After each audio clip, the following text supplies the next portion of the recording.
Diablo 3 came out in 2012. And now, come on, be nice. No, I was actually really excited. I mean, it wasn't the best, but I still really like Diablo as a series. I love Diablo 3. I do too. So this is called History of Awesome.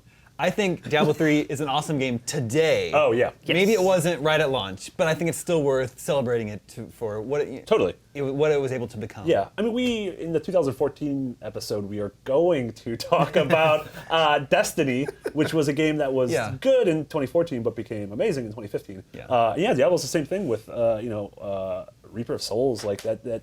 The launch was a little bit rocky, but the game it's become today and the game that you can play on consoles now is incredible. Yeah, I think what you can say is that it didn't have the best launch, but it showed that Blizzard actually paid attention. Like, they had a lot of ideas from their past games. It's been 10 years since Diablo 2, and they're like, auction house is a really big thing in World of Warcraft. Let's try it here. They tried it, didn't work out too well. They pulled it back, and then they're like, hey, people are having problems with loot. Let's have a giant patch and restructure how everything works in terms of like dungeon raiding and looting. And I think that's really showing that they really care about this franchise, and I think it made it a really awesome game. Yeah. That game was 10 years in development. It set a new record for fastest selling PC game, sold over 3.5 million copies in the first 24 hours. It was the best-selling PC game of 2012, sold over 12 million copies that year. It has since sold over 30 million copies worldwide across all platforms. That's insane.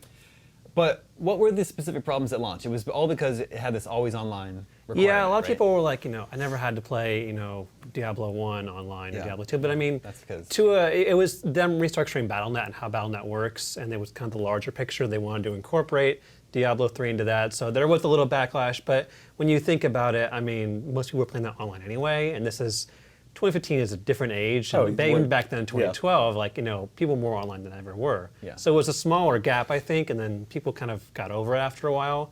There were some problems with the loot of not being the best it could be, and some other technical issues where they were really like the auction house. Like, I was gonna say, do you even remember it launched with the auction house, the real money auction house? Yeah, it had maybe a good premise, and then they're like, hey, how about real money? And I'm like, God, no. Yeah. And then they like a year later, they just retconned it and pulled it out, right? Yeah, and that was fine with me because it showed they were learning. And we got to go back to Tristram. And Blizzard's very pro-consumer, which you see with stuff like Hearthstone, which is free to play. Prosumer. Ooh, I like Also, that. do you want a cool fun fact? Diablo is Spanish for devil. That is a fun fact. That changes everything. That is true.